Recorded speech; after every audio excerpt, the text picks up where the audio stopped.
Hello everyone. In this video, I will tell you about how to select optional for UPSC CSC. बहुत सारे लोग मुझसे ये भी कह रहे थे जिनका मेडिकल साइंस ऑप्शनल है कि इसके बारे में बताइए। तो आज अपन इसमें बेसिक सोर्सेज डिस्कस करेंगे जो मेरे सोर्स थे या जिस तरीके से आपको फॉलो करना चाहिए, और बाकी चीज़ें अपन आगे दूसरे वीडियो में देखेंगे। So how to select optional for UPSC CSC।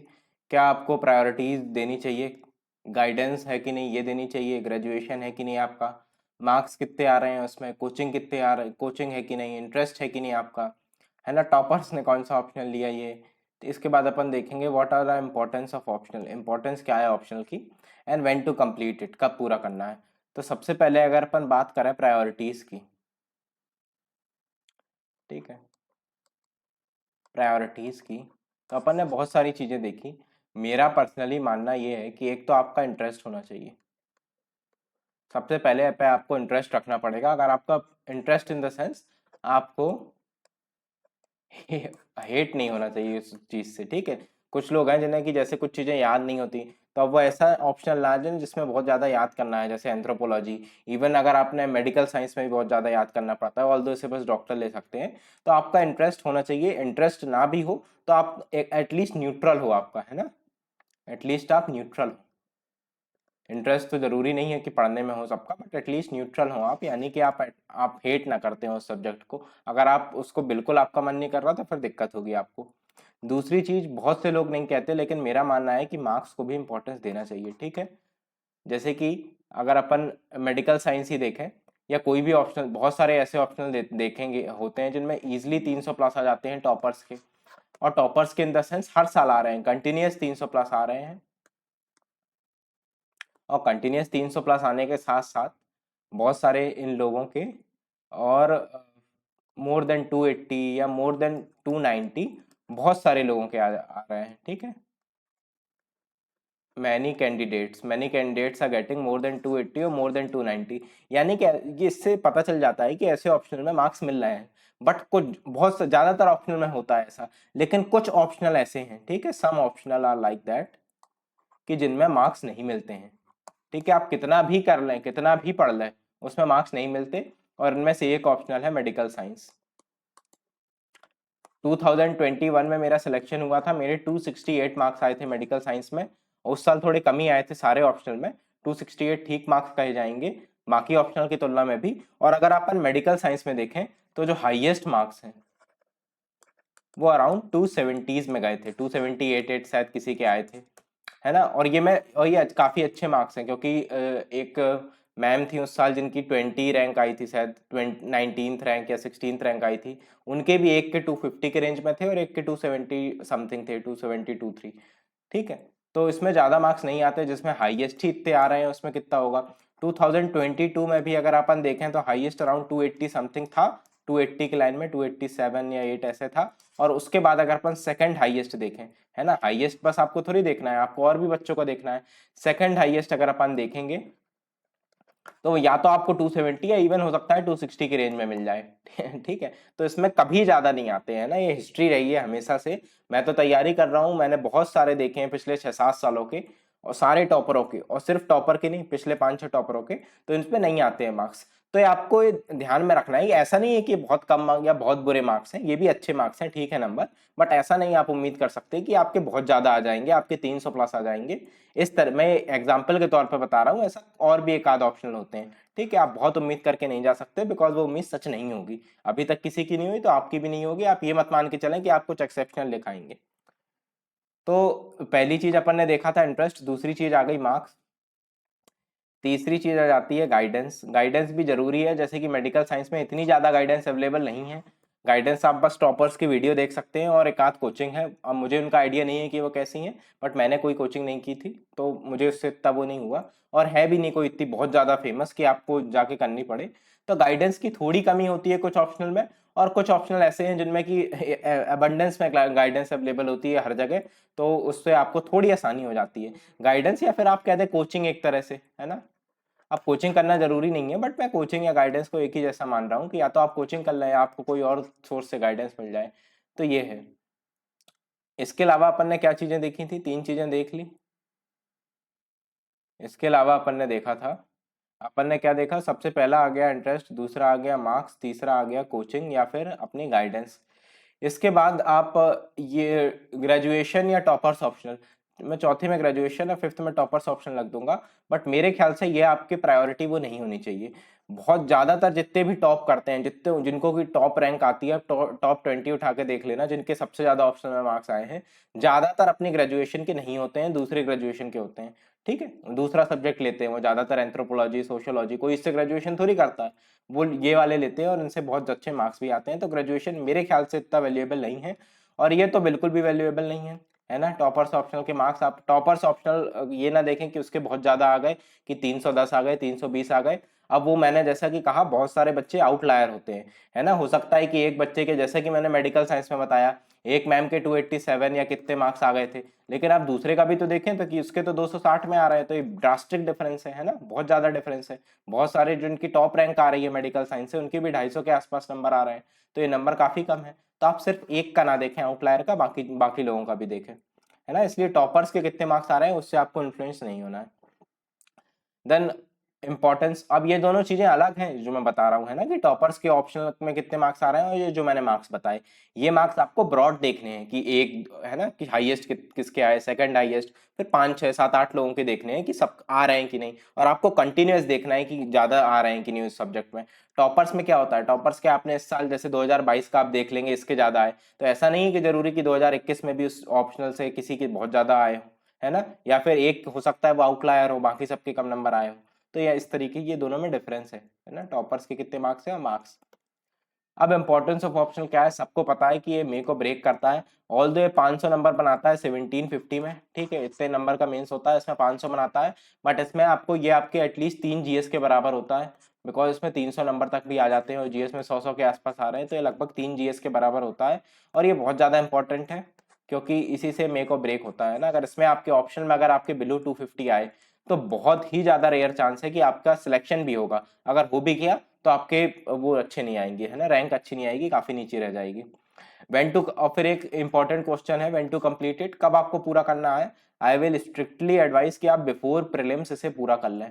जब भी आप प्रीलिम्स स्पेसिफिक तैयारी शुरू करते हैं, उसके पहले अपना ऑप्शन को पूरा कर लें, बिकॉज बाकी सारी चीजें आप कर सकते हैं प्री और मेंस के बीच में, आंसर राइटिंग, मेंस के सिलेबस के नोट्स, एथिक्स, ऐसे सब कर सकते हैं, बट ऑप्शनल नहीं हो पाता है। ऑप्शनल बहुत ज्यादा रहता है, खासकर अगर आपका ऑप्शनल बड़ा है, जैसे कि मेडिकल साइंस है, मैथमेटिक्स है, या जो भी और भी बड़े ऑप्शनल है, वो खुद आपको एहसास होगा कि आपके लिए बड़ा है कि वो छोटा। अगर आपको लग रहा है कि बड़ा है तो पहले से करके रखें, उसके बीच में समय नहीं मिलता है।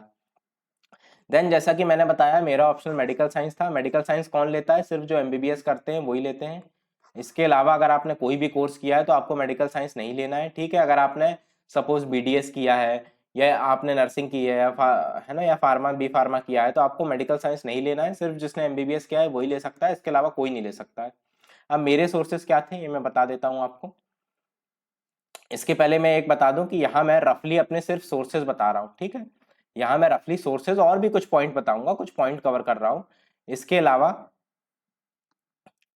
मैं कोशिश कर रहा हूँ कि मैं अगेन एक फ्री क्लास ले सकूं, जैसा कि मैंने अभी अनअकैडमी में ली थी, इसी तरह की एक और मैं फ्री क्लास ले सकूं,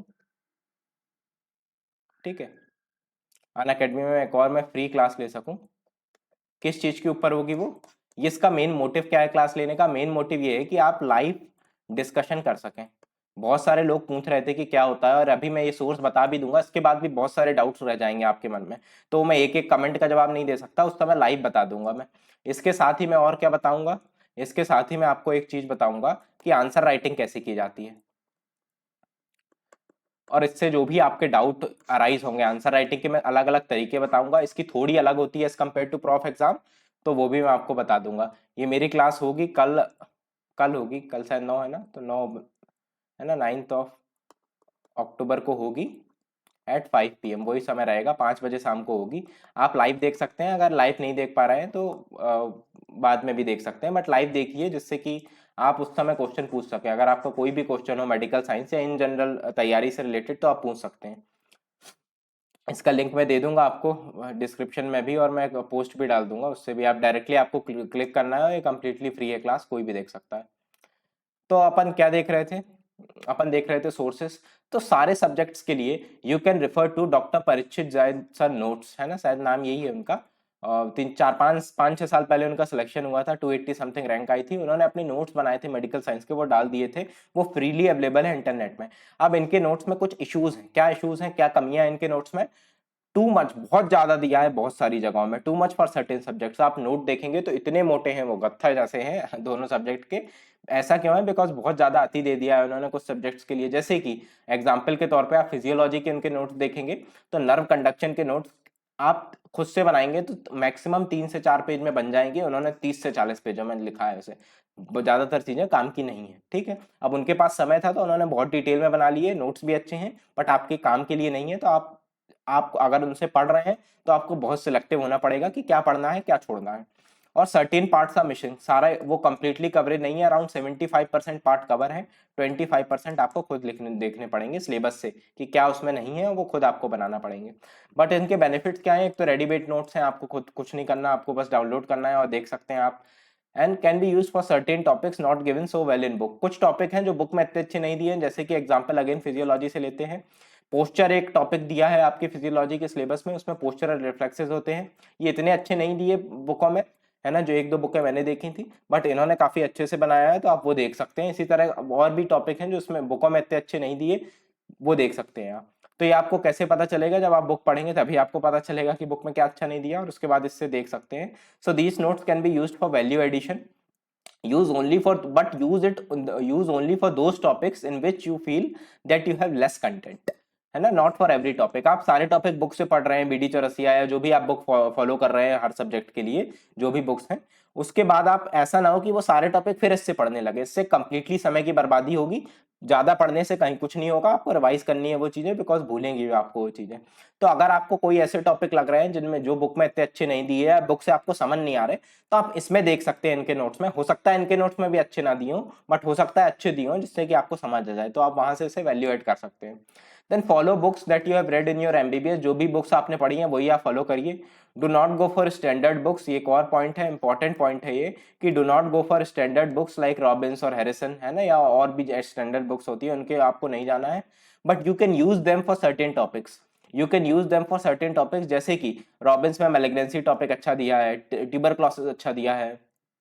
इसके अलावा जैसे कि स्मॉल हैरिसन एक आती है, हैरिसन का मतलब वो भी स्टैंडर्ड बुक ही है, छोटी हैरिसन का शॉर्ट फॉर्म आता है, उससे आप फ्लो चार्ट दे सकते हैं डायबिटिक कीटोएसिडोसिस का, वो बहुत अच्छा दिया है। तो कुछ स्पेसिफिक टॉपिक्स आप देख सकते हैं, स्पेशली जो पार्ट 2 है ना, जो कि पेपर 2 है, पार्ट 2 नहीं, जो कि पेपर 2 है, उसके कुछ स्पेसिफिक टॉपिक्स आप देख सकते हैं इन स्टैंडर्ड बुक से। बट आपको इनसे पढ़ना नहीं है, इतना समय नहीं रहता है पढ़ने का, इसीलिए इसी को मैं एक्सटेंड करते हुए ये बोल रहा हूँ, इट इज ओके, है ना, it is okay to read Harsh Mohan, Manipal, Mathews. Harsh Mohan patho की होती है, मणिपाल सर्जरी की, मैथ्यूज मेडिसिन की। तो ये सारी बुक आपको पता होंगी एटसेट्रा, ये सारी है ना नॉर्मल बुक्स हैं जो अपन पढ़ते हैं नंबर लाने के लिए एग्जाम में। तो ये आपको it's okay to read these books and you have to read. क्यों ये ओके है? Because you have to read all the subjects of MBBS and give exam of all of them in a single day, and that too for 500 marks out of 1750। क्या लिखा है मैंने यहाँ? You have to read all the subjects of MBBS, आपको MBBS के सारे subject पढ़ने हैं और उन सारे सब्जेक्ट का एक ही दिन में एग्जाम देना है। आप याद करिए, जब आप एनाटॉमी का एग्जाम देने जाते थे फर्स्ट ईयर में, तो आपको कितना स्ट्रेस होता था कि यार ये इंपॉर्टेंट है, ये इंपॉर्टेंट है। तो जितनी आप इंपॉर्टेंट चीजें पढ़ते हैं ना, लगभग उतनी ही चीजें आपको यहाँ पढ़नी है। एग्जाम के पहले अपन इंपॉर्टेंट थिंग कराते थे, वो भी कितना ज्यादा हो जाता था, एनाटॉमी की 3 बुकें हैं, इसी तरह कितने सारे सब्जेक्ट हैं, सर्जरी, मेडिसिन, कितने बड़े बड़े सब्जेक्ट हैं, इनमें भी इतने सारे इंपॉर्टेंट होते हैं। वो सारी चीजें पूरे 4 साढ़े 4 सालों की आपको एक दिन में लिखनी पड़ेंगी। तो आप सोच के देखिए कि कितना ज्यादा स्ट्रेस रहता है। आप 10 15 बार भी पढ़ लेंगे तो भी आपको चीजें भूलेंगी, ये मैं अभी फिर से बता रहा हूँ, आप कितनी भी बार पढ़ लें। तो आपको सिर्फ इन बुक से पढ़ना है, स्टैंडर्ड बुक नहीं देखनी है, इन्हीं बुक से पढ़ना है जो जिससे आपको इजीली याद हो सके, आप लिख सकें, रिप्लिकेट कर सकें और उसे मल्टीपल टाइम रिवाइज कर सकें। तो ये कुछ जनरल बातें थी, जनरल सोर्सेज थे जो मैंने फॉलो किए। और जैसा कि मैंने कहा कि कल शाम को 5 बजे मैं एक सेशन लूंगा, ये लाइव सेशन होगी, फ्री क्लास होगी, जिसे कोई भी देख सकता है। तो प्लीज इसे आप खुद भी देखें और आप शेयर भी करें, और अपने दोस्तों से जो भी मेडिकल साइंस का जिनका ऑप्शनल हो, या फिर जो तैयारी करने की सोच रहे हो, जो एमबीबीएस कर रहे हो। इससे कुछ इसमें ज्यादा बच्चे आएंगे, बच्चे तो वैसे आई थिंक कम ही रहेंगे, बिकॉज मेडिकल साइंस बहुत कम लोगों का होता है, बट फिर भी आपके लिए बेनिफिशियल होगी, इसलिए मैं क्लास ले रहा हूँ। तो इसमें मैं बता दे रहा हूँ, मैं एक तो लाइव आंसर राइटिंग बताऊंगा, साथ ही लाइव डिस्कशन। आप जो भी आपको डाउट हो मेडिकल साइंस से रिलेटेड वो पूछ सकते हैं। मैं 25-30 मिनट की क्लास लूंगा और लगभग आधा घंटे या उससे थोड़ा ज़्यादा ही आपके डाउट सॉल्विंग में दूंगा। ठीक है, thank you all for watching.